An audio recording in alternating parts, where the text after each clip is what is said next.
know you from One Tree Hill. What would you say is like your most like prized role, like the one where you're like, I'm really happy I did this? I would say here. You want me to hold it? Or, is this a condenser mic? Because usually they're mics right here. Oh yeah. I would say Scorpion King was probably my favorite role. It was the pinnacle of my career. Like most people don't know, but like I got paid more in one episode of or two episodes of One Tree Hill than I did the whole season of Time Force.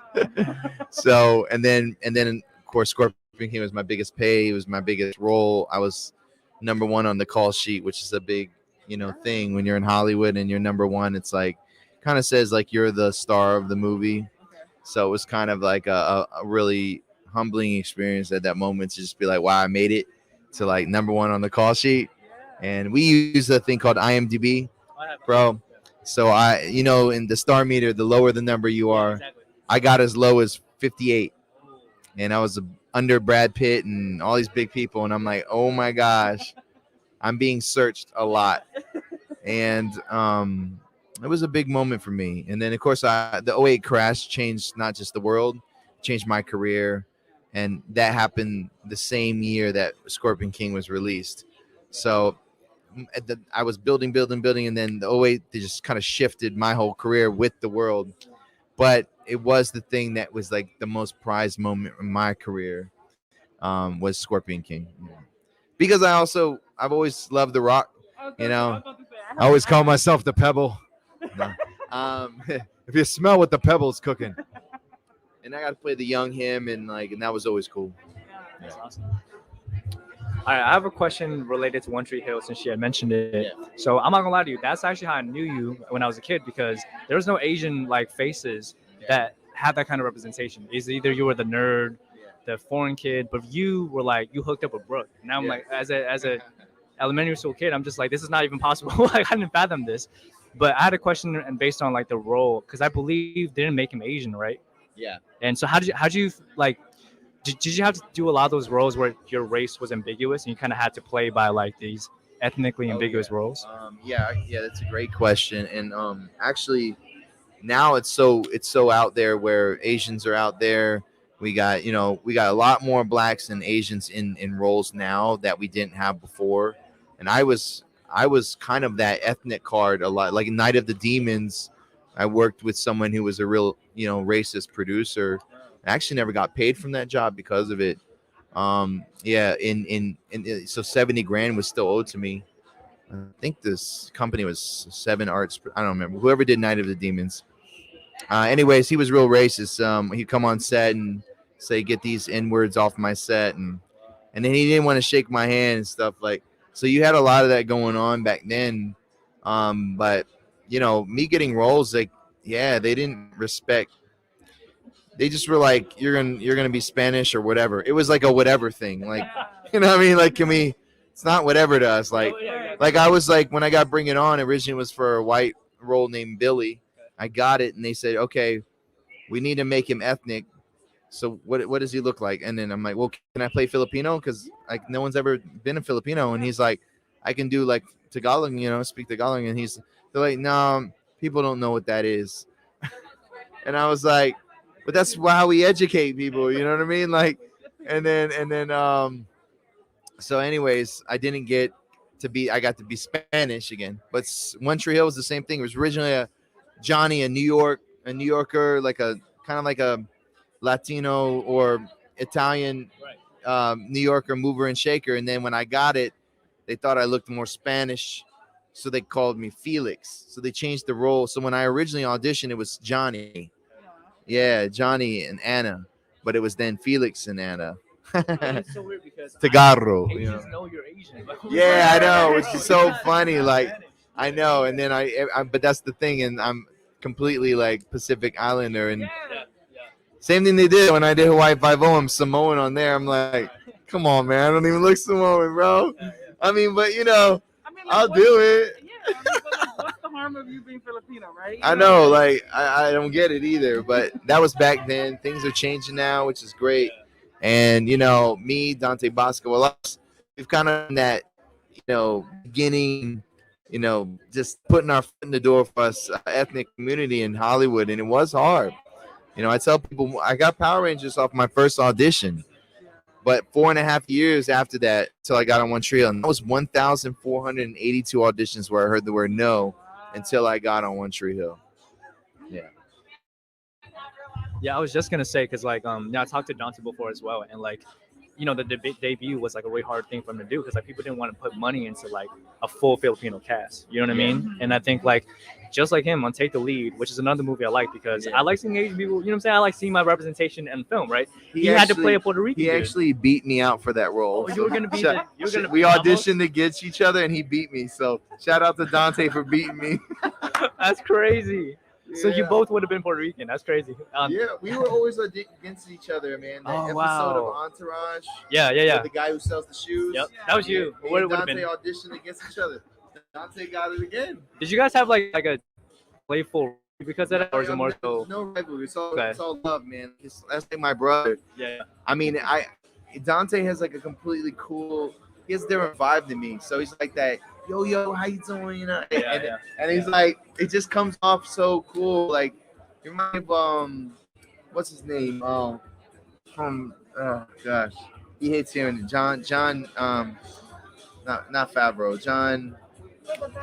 Yeah, Lucas Kendall. Yeah, he's got that thing, Yeah. How you doing? Right, and he's got it. He's got that swag, and that's why he gets those roles. And he does beat me out for those things.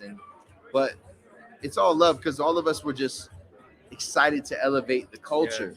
It wasn't ever about the money. It was more like, can we elevate the culture? Can we put more brown people in the projects? Yeah. For me, that's what it was. And now I produce for that reason. I'm producing things that are multicultural. Yeah. I was gonna ask you about that, like your own production. Like, what is your goal for that?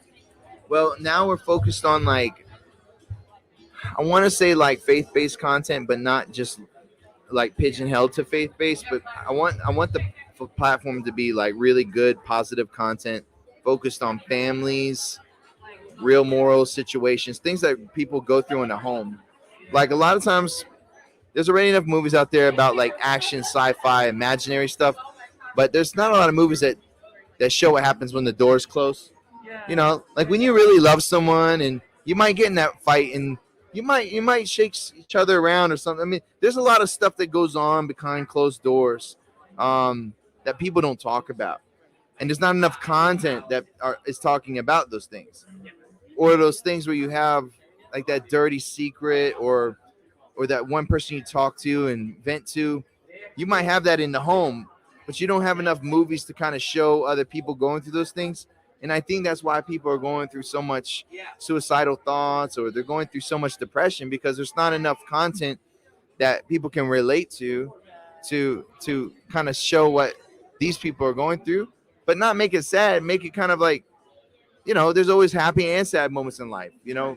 I just want to focus on real stories, real things that we've all been through as, in our ethnic backgrounds, and just, living in America. It's how to really work with each other and how to love each other. And I just feel led to be doing movies like that are completely multicultural, against the grain, where, because we all have it. I've seen Asian CEOs of companies. I've seen black CEOs of companies, and I've seen white CEOs of companies. My mom's blonde hair, blue eyes. So I'm half white. So I love both sides. I've always loved everything.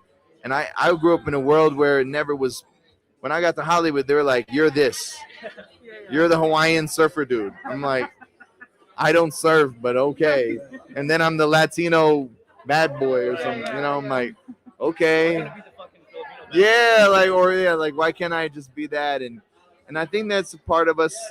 A lot of us can hear, but here's my other challenge too. A lot of us as ethnics can cry about what Hollywood doesn't do, but what we're not doing enough is making it happen. So stop crying about what someone else is not doing for you. Get up your butt, write a daggone script, buy a daggone camera, go out and film it, edit it, and wow people. You know what I'm saying? Be the Spielberg that did Jaws for nothing and blew everyone's brains away. Wow. Be that guy. Stop sitting there crying about what another industry's not doing for you. That's what I'm leading that platform. in my hometown. I built a selfie museum, TikTok studio. It's a membership photography studio. I'm going to be popping up in different cities. So you're a member at one, you're a member at all. It's a gym for creators. $50 a month. You can come in and go to any of our locations. $250 a month, you get access to our pro side, which comes with all cameras, backdrops, everything. So it doesn't hinder you from your creativity now. But at the end of the day, you gotta get it done. Stop crying about what someone else is not doing for you. You know what you guys are doing. You guys are doing it at least, you know. And that's the beautiful thing, is that we have to just do it, make great content. You know. So for those studios that you have for the creatives, where are you now, and where do you plan to be for those who would want to take advantage of that? Yeah, right now I'm just in Virginia Beach in the Pembroke Mall. Okay. I have 7,000 square foot there. You can follow Copon Studios. Okay. It's just my last name. You'll see it's a membership photography studio. We have over 30 different color paper backdrops. We have a black brick wall, regular brick wall, and we have this thing called the Rainbow Room. It's just 4 foot of space that has like any color. So if you don't want to pull down a backdrop, you just need a quick headshot. We have a whole selfie museum that's just really cool, interesting, outlandish sets that, just one of a kinds with neon lights and all these cool things. It's really, really cool to look at. There's actually a video on there that does a little walkthrough. So I would just say, take advantage of Virginia Beach. And if you guys want to partner with me, I'm not franchising, but I am going to corporately open. Okay. So I'm looking for people that want to partner with me in their city and then work the store as a partner of what I'm doing. Okay, cool. Because so that's what I'm looking for. Nice. Congratulations. Thank you. And so with this opening, do you want to expand to all the cities, or just as many as you can? I have 8 cities in mind. It's mainly, I want to do Dallas and Austin in Texas. I want to do Nashville and probably either Knoxville or Lexington, Kentucky. And then I want to do, I definitely want to do one in Orlando. I definitely want to do maybe Miami. And then I want to do one in Atlanta. I want to do one in New York. And then one in LA, and then possibly one in New Mexico, because there's a film industry out there too. So kind of like where the film industries are, that's where I want to do them at. So that way that way we can kind of cater to that audience and stuff. Well, we want to thank you so much for taking the time to come and talk to us. We want to let you get back to your table and your fans. But definitely check out Michael, guys. CoponStudios.com. And of course, tune into the Moana Nui Podcast for the replay of this video. Thanks so much. Thank you.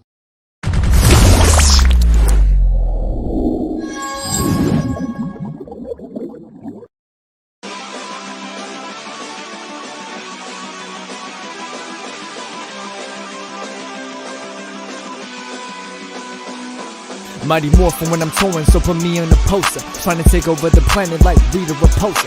Gold skin, yellow ranger, ain't no need for comparing. So I represent for training like Nakia and Karen. Assault machine, the Megazord, the metaphors. To settle scores like kicking doors or mega fours. Competitors, you wanna call me Alpha Pride, but they can't cause their fans are bots like Alpha 5. Like War Z, I ain't the type to provoke and pull. Other MCs, comic relief like Broken Soul. Carry tradition like it was made from ancient scrolls. A kid with attitude like I came from Angel Grove. The dinosaur inside my spirit, you're sure to find. It's morphin' time, transform a knob, perform a rhyme. About that action, so when I get on, I'ma pop. And I'ma do my own stunts like Johnny, I'm Bosch. What?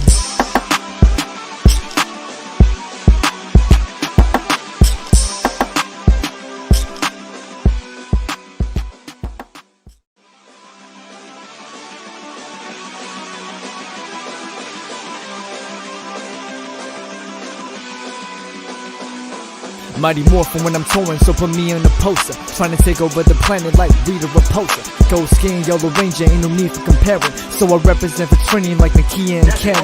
Assault machine, the Megazord, the metaphors. To settle scores like kicking doors or mega fours. Competitors, you wanna call me Alpha Pride, but they can't cause their fans are bots like Alpha 5. Like War Z, I ain't the type to provoke and pull. Other MCs, comic relief like Broken Soul. Carry tradition like it was made from ancient scrolls. A kid with attitude like I came from Angel Grove. The dinosaur inside my spirit, you're sure to find. It's morphin' time, transform a knob, perform a rhyme. About that action, so when I get on, I'ma pop. And I'ma do my own stunts like Johnny, I'm Bosch. What?